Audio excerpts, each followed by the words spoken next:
Hey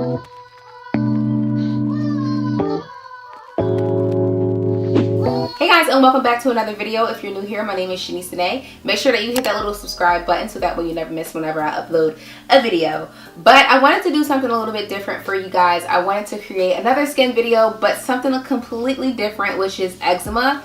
I suffer from eczema since I was I feel like since I was born. I'm not even going to lie to you guys. So I know certain things that trigger it for me. I know how to not have eczema, and I know that when I'm being careless, how and why it forms, as well as show you my top 2 favorite products that I like to use. So let's get into it. Okay, so whenever I'm consuming a lot of dairy, I love ice cream. So this past week I've been going to this place called Rolo's or Snow Rolls and their ice cream is really good, and I think I went there like 4 times, and because of that I had broke out like on the side of my arms and the pit of my arms. That's really normally where I get the most of my eczema, as well as on my neck right in here. It's like it's nowhere else. Sometimes I break out in like a little rash on the sides, but it really just depends. But yeah, so whenever I'm consuming a lot of dairy, that's a trigger for me, as well as if I'm eating nuts. I'm allergic to peanuts, but whenever I eat whenever I consume too much almonds, that's also a trigger, and as well as seafood is a trigger. The only seafood that's a trigger for me is salmon, because I love salmon. Shrimp doesn't do it to me, but salmon does, which is really, really weird. So I just hope that this is helpful for you guys. Whenever I'm if I'm wearing like some type of scarf and it causes any moisture, that's how I get it on my neck. Or whenever the temperatures change, if I'm in the sun too long, I get it on my neck. I get it sometimes on my face, and I get it on my arms. I don't really get it on my legs as much or anywhere else. It's normally just the pit of my arms, the sides of my arms, as well as my neck, and that's really just it. I've also noticed that whenever I scratch it, it spreads. So if you do have eczema, just don't scratch it. I know it's like really hard because it's like dry and it's patchy, and it's almost like a rash, but not really a rash. It's like the weirdest thing. So I wanted to share with you guys the products that I like. So my number 1 product is the Cortisone 10, the eczema healing formula, and the top, honestly, you can probably find, I mean, this is only $7.99 or something like that. I'll put the information down below, but this is literally my go-to product. This is my third tube, and usually like I use the entire thing, and it has 1% hydrocortisone in it, which is really helpful. The texture is pretty good too.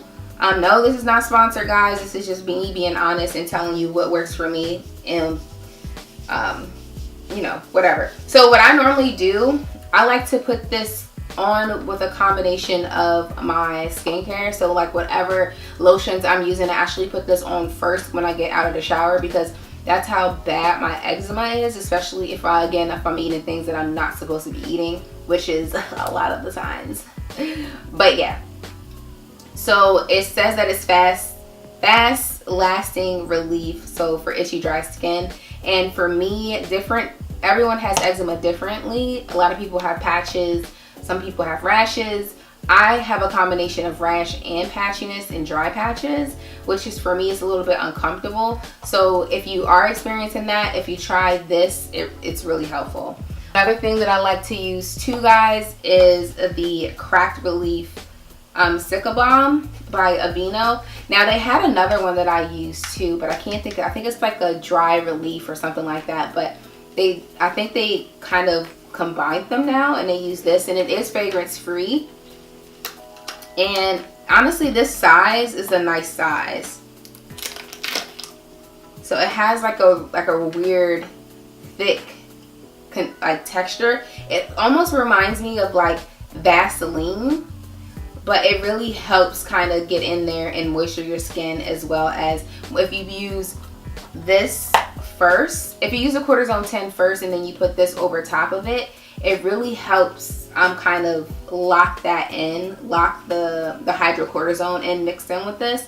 But if you sweat a lot, like if in the pit of your arms, you may not want to use a lot of this, because again, it does have that like petroleum texture, but it is a skin protectant. So it just really just depends on how bad your eczema is.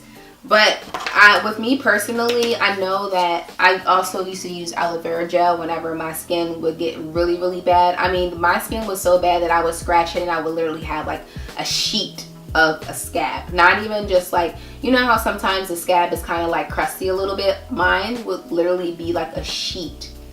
It was just the weirdest thing. So whenever that happened, I would use the aloe vera gel, because the aloe vera gel would kind of like help it lift off a little bit and shed off a little bit, and also help with the discoloration. So, I mean, I hope that this video was helpful, guys. It's just a little quick fun tip, what I do and what I use for my eczema.